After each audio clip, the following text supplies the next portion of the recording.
Last weekend, we spoke at a couples event called Creating Connected Couples. One of the questions asked from the audience was, how do I stop being so defensive? Ooh, such a good question and such an important topic. So much so that I couldn't believe we haven't done an episode on it until now. That's crazy. In fact, one of the most challenging personality traits we encounter in couples coaching is chronic defensiveness.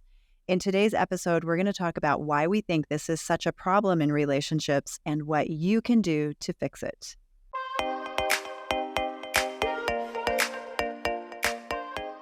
This episode is probably long overdue because chronic defensiveness has had such a profound and negative effect on all relationships.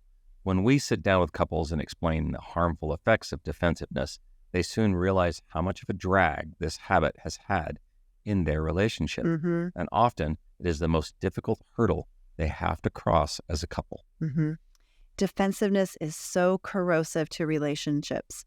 It's poisonous to two very important aspects of relationships. First is trust. The other is communication. It destroys trust because trust is formed through our ability to be able to listen empathetically and non-defensively to one another. Absolutely. So when we react defensively, our partner starts to protect themselves and put up walls, which also destroys communication by shutting communication down. Absolutely. And yet what's interesting is that defensiveness is perhaps more prevalent today than ever before. I know. In the polarized ideological climate in which we live, we're much more likely to encounter defensive behavior, or at least feel defensive ourselves, because there are so many tense subjects going on all around us. There is this emotional crisis happening in the world that really gained traction, I'd say, over the last few years. Yeah. Chronically, our adrenaline and our cortisol levels, which, are our stress hormones, they've been high and they continue to be high. And because of that, we're just innately defensive. We're just fired up all the time. Right. Yeah. And this defensiveness is flowing into our marriages and our intimate relationships. So whether it's for the sake of your marriage or other family relationships or for our own health, it's a good idea to learn how to manage defensiveness. Okay, so let's talk about the psychology of defensiveness. So all defense mechanisms are a primal part of who we are. But what we're talking about isn't physically defending ourselves. It's emotionally defending. Okay. Being defensive means rushing to defend yourself when you're faced with an uncomfortable situation or a feeling, rather than being able to sit in it, listening, and really talking about whatever that problem is. So defensiveness really is a coping strategy. It makes you feel better only in the moment, but it's not a positive strategy because the cleanup afterward is far, far worse. Yeah, it's a mess. Yeah. In fact, it's a very damaging coping strategy because it leads to greater dissatisfaction in the relationship, which of course, over time, switches that habit of mind to become negative, where we're looking for the negative traits in our partner rather than the positive traits in our partner. Yeah.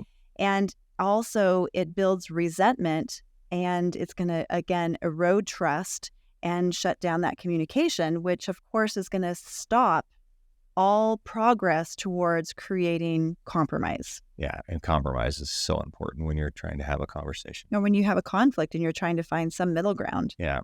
So defensiveness basically is a temporary avoidant behavior. But what pain or discomfort are we really avoiding? And what was the underlying reason for that defensiveness? Such a great question. So there's lots of different reasons why we get defensive. Most likely, it's an uncomfortable negative emotion that contains echoes from the past. Okay. So for example, emotions like shame or guilt or embarrassment or the feeling of being unappreciated. These are all examples of possible emotions that can trigger that reactionary defensive stance, especially when those emotions are connected to past unresolved negative emotions. I like that, unresolved negative emotion. And so similarly to that, insecurities that we have that we haven't told anybody about, they can also trigger our defensiveness. Things that you unconsciously believe about yourself that you don't want other people to find out. Right. So, for example, things like, oh, I don't want anybody to find out because I'm not perfect. Oh my gosh. or I'm not good enough, or smart enough, I'm not capable enough. And making a mistake can feel like a weakness that you're not comfortable with letting other people see. You don't want the world to see. And when that criticism that you're getting, and when it aligns with your own unconscious limiting beliefs about yourself, then that can be especially triggering as well.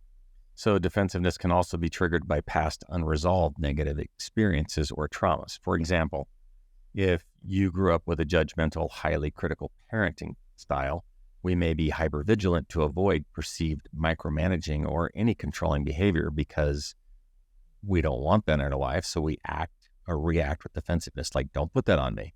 Yeah, don't control me. Yeah. Right. And one more example of maybe reasons why we get defensive are feelings of helplessness. Yeah. Helplessness can also trigger defensiveness, especially when it's helplessness that's stemming from a lack of confidence in your own abilities or your abilities to be able to manage certain problems. There's so many potential causes for this defensiveness, and working with a coach or therapist may help you to identify and heal the root cause so that this defensiveness or these triggers lose their power over you. This is what we do in private coaching sessions using timeline therapy techniques. One thing I think we should talk about, what defensiveness looks like and what it sounds like, because it can be kind of sneaky, and oftentimes I think we're not aware of the fact that we're even doing it. So what are some characteristics? How do we identify defensive traits? Right. So some defensive traits are like when you have a knee-jerk reaction, like just always going to just like fly off the handle for some reason, or you don't take feedback very well, or and this is common, you make excuses for your own behavior, or this one's pretty challenging, when you can't stand to show any weaknesses, or you care about protecting your self-image at all costs. Right. These are all just sort of that whole I'm not enough category. Yeah. In John Gottman's divorce research, he was able to predict with 90% accuracy which relationships would fail based on certain behavioral patterns that had been proven to destroy relationships. And one of those patterns he called the 4 horsemen of the apocalypse. Oh boy. Which we've talked about numerous times on past episodes. Yep. The first horseman that rides in is usually criticism and or contempt, or both together. And in the couples that he labeled as the, quote, disasters, that criticism was almost always returned with defensiveness. And when that happened, the conversation continued to spiral out of control and to escalate into more negativity. Yeah, criticism, contempt is always going to be met with defensiveness. Right. And what Dr. Gottman identified were 2 primary ways in which the partners fired back with this defensiveness. First is a counterattack. It's probably my favorite. And as we use the counterattack, it's usually stronger than the original attack. So if you hit me with a 10-pound cannonball, I'm going to hit you with a 60-pound cannonball. Bigger and better. Always got to go stronger. Yep. And the other way to be defensive... This one's a little bit, not strange, but I always find it interesting. It's playing the innocent victim posture. And this is also what most people don't realize, another form of defensiveness. And what this sounds like is whining, a lot of whining. So it's like, oh, you're always picking on me. Why is it always my fault? Why can I never do enough to please you? Why don't I ever get credit for what I do around here? Whine, whine, whine. And this is also a form of defensiveness. And here's the thing. Defensive behavior will keep creating more defensive behavior and more negative outcomes. It becomes part of a chain reaction of negativity. It's a vicious cycle that might start with one person perceiving feedback as a little bit negative, and then it ignites the sequence of negative after negative behavior. Right. And the longer, honestly, that we wait to address chronic defensiveness, the more difficult it really does become to break the pattern, because the behavior just becomes more and more automated. Yeah, this is really challenging in couples who are just sort of just deep into just ingrained defensiveness back and forth. Yeah.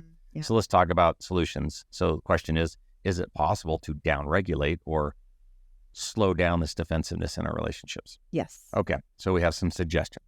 All right. The first suggestion to overcome defensiveness is prevention. We talked about this chronic state of stress that we're all sort of rolling in right now. where the world around us is just hypervigilant and we're generally upset. And this chronic stress state takes our reserves all the way down to like 1%, and sort of like a cell phone battery that's at 1%. There just isn't much to give before the cell phone turns off and or we kind of snap. True. So coming up with things that ground you, that will recharge your battery, like meditation, yoga, breathing practices like heart math. When we bring our autonomic nervous system back into balance, it refills our reserves, and then we're more emotionally resilient. Good suggestion. So the first one was prevention. The second suggestion for overcoming defensiveness is identifying the trigger, right? And then creating an alternate choice. Okay. So finding out what the trigger is and then coming up with an alternate strategy. So that first means we have to become aware of what it is that's setting us up for being defensive. This is a great place to start. So here's a way that you might think about this and ways that you might be able to identify your specific triggers for defensiveness. First question I would ask you is, how do you know it's time to get defensive? Okay, sit with that question for a minute. How do you know it's time to get defensive? The next question I would ask you is, can you think of an actual specific time recently that you got defensive? Maybe you can think of a few times, but if you go back to one specific time in your mind, then ask yourself and just kind of replay that memory, the movie of that memory. What was the very first thing that had to happen for you that caused you to get defensive? What was the first thing that had to happen? Was it something you saw? Was it something specifically, like maybe you saw a specific look on someone's face, right? Maybe it was something you heard, a specific tone of voice or a specific word that set you off. Or maybe it was something you felt. Try to just slow down that movie, slow down that process. And what is the pattern that you are actually running? If you can identify the pattern, here's the secret. If you can identify that pattern, you can interrupt that pattern. So maybe, for example, when you feel criticized, this criticism causes a feeling of inferiority or not enough. Right. And then that feeling leads you to become defensive or have defensive thoughts and actions. Exactly. So that would be like the step-by-step slowing down the movie. And if that's true, then what you can do is you can insert a step into that strategy that interrupts that outcome. So it interrupts that defensiveness from happening. Pattern interrupt. A pattern interrupt. Yep. So if you think about ahead of time what you want to do instead of defensiveness, whether that's a specific phrase you want to use, or you want to inject some humor, you want to tell a joke, something that you can interrupt that pattern with, then start visualizing yourself doing it. Because visual rehearsal is a powerful way to retrain our automatic behaviors. Start visually rehearsing, and what that's going to do is develop that muscle of emotional intelligence. I like that. The emotional intelligence is like a muscle, and it takes time to build emotional intelligence, and we have to work on that. Practice. Okay, so the third suggestion for overcoming defensiveness is to take responsibility for your actions. That's a big one. This step is critical to overcoming your defensive response. Yes. Accept whatever role you had in the problem, because, as Sharla likes to say, it's an awfully thin pancake that doesn't have two sides. And own your part in that. And then de-escalate. Even if you feel like your spouse should have been kinder, should have been nicer, should have phrased it differently, there are always two choices in any conflict: escalate or de-escalate. Yeah, and this is a common thing we hear. If someone feels like they were attacked, oftentimes they'll say, well, why should I have to be the one to de-escalate when I'm not the one who started it? Like, this is a common thing we hear. Yeah, but you were there, so... Right. Yeah. And again, you have a choice. You can either make things worse and you can escalate the conversation, or you can de-escalate. Okay, so some phrases we can use to maybe de-escalate the conversation, and these might be worth writing down as right. Okay, so what can we say to de-escalate? I might be wrong here. Or I can see my part in all of this. Or how can I make things better? Or just, I'm sorry. Yeah, I blew that. I'm sorry. Let me try again. You know what? You're right. That's a fair point. Or I'm starting to come around to see your perspective. Or, you know what? Just help me understand. Help me understand your point of view. Maybe, so tell me about your concerns on this topic. you know what, I want to be gentler with you right now, but I'm just not sure I know how. Okay. Or what do you feel and what do you need in this situation? Good. Those are some great examples of reparative Yeah. de-escalation I love language. the repair language. So one of our last suggestions is to act in alignment with your values. Think about what you want as the outcome of your conversation.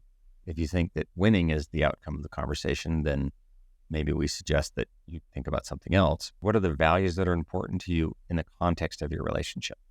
Yeah, this is really important. And it's actually one of the very first exercises we do with clients is we help them to identify their most important values as they relate to their relationship.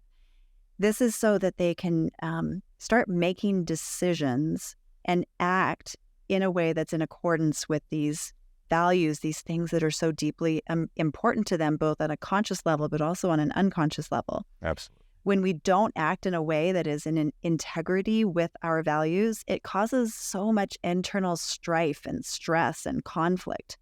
So we're going to tell you how we guide our clients to identifying what their core values are. So grab a piece of paper and at the top of the paper, write what is important to me in the context of my relationship. What is important to me? So, for example, maybe it's vulnerability, maybe it's trust, safety, respect. Just keep listing everything that's important to you in the context of your relationship. Put them on a paper, put them in order from most important to least important. And you might have 5 things on the list, you might have 100 things on the list, but after you order it, you want to look at that list and really pay attention to the top 10 things that are on your list. These are your highest priority values. Yes. And what I want you to think about is, as you look at those things, what would my highest self do in this particular situation? How would he or she react instead in order to act in accordance with your values? And then ask yourself, what will happen if I act in alignment with these values? Might I feel less stressed? Mm-hmm. Will I have more peace? Definitely. Will I be more congruent in my actions? Yes. Will I then be less defensive and take things less personally? Yeah. So before we move on, just real quick, I want to recap those 4 things, those 4 suggestions. The first one was to take prevention. Yeah. To do preventative meditation, yoga, exercises, or whatever. The second thing was to identify the trigger and then create an alternative choice. Instead of acting the way you're currently acting, what do you want to do instead? The third suggestion is to take responsibility, at least for your part. And then the fourth thing is to act in alignment with your values. So I think we have maybe just a few more thoughts for you if you are the person who is receiving a lot of the defensiveness. If you have a chronically defensive partner, what can you do? Well, you might be unaware of how perhaps you're coming across, how you might be possibly triggering their defensiveness, when I know your goal is really just to simply solve a problem. Or find peace. Yeah. Right. So here's a few tips for you. The first one is to remember always, always, always begin any feedback with a gentle start. And we have a whole episode back in the past that you can go listen to on this, but always begin with a gentle start, because however we start a conversation, it determines how that conversation is going to go. What else? Well, I would say that we want to make sure that we're not writing any of the 4 horsemen into this conversation. And remember, the first is criticism and contempt. So make sure to avoid criticism, especially blaming statements or you statements. Mm-hmm. You can make requests, but avoid making statements about your partner's character. Right. If there's a responsibility on your side, own it, even if it's a small part. And this will make it easier for your partner to take responsibility as well. And lastly, try not to control their behavior, as this will likely trigger them into more defensiveness. Yes. And usually when couples are starting to implement, and they know this, oftentimes it becomes like, well, you're doing that wrong. And they're still like trying to control their behavior. They're trying to coach. Yeah. So I will tell you that one of the things that I have really had to change in myself is this control piece. And to do that, I had to step into trusting and letting go of things that I can't control. And that includes Robert, right? So trying to control our spouse is also us not trusting them. And that causes a lot of pressure between you. It causes a lot of internal pressure and stress. And so I've been learning over the last 3 decades to lean into trusting him in his capabilities and his leadership and his strengths. And the more I do that and the more I trust him, the more confidence he has. And I know that I can still express my needs, but I can really let go of my expectations around how he does it or how he does things. He doesn't need to do things in the way that I would do things. And in a lot of relationships, this is the source of so much defensiveness. Absolutely. And I know it was for us. And, when I'm not controlling and criticizing and I surrender and allow him the space to do things in his way, we both have the opportunity to relax and to be at peace. And I think that's an important message, not just because she was talking about me, but because I think that we need to do this on both sides of the relationship. Of course. Right? We absolutely need to allow our partner the space to work in a way that works best for them and trust that they have our relationship's best interests at heart and that the things that they're doing are going to be able to build us both. Today, we talked about ways to avoid triggering someone into defensiveness, and we also talked about ways to overcome chronic defensiveness in ourselves. Thank you for joining us today. If this episode helped you, resonated with you, would you do us a favor and subscribe and leave us a 5-star review and a comment? It really does help us get this message out to other people who need our help. And as always, be kind to each other, take care of each other, put each other first. Remember, it's the small and simple things we do every day that create strong relationships. Until next time.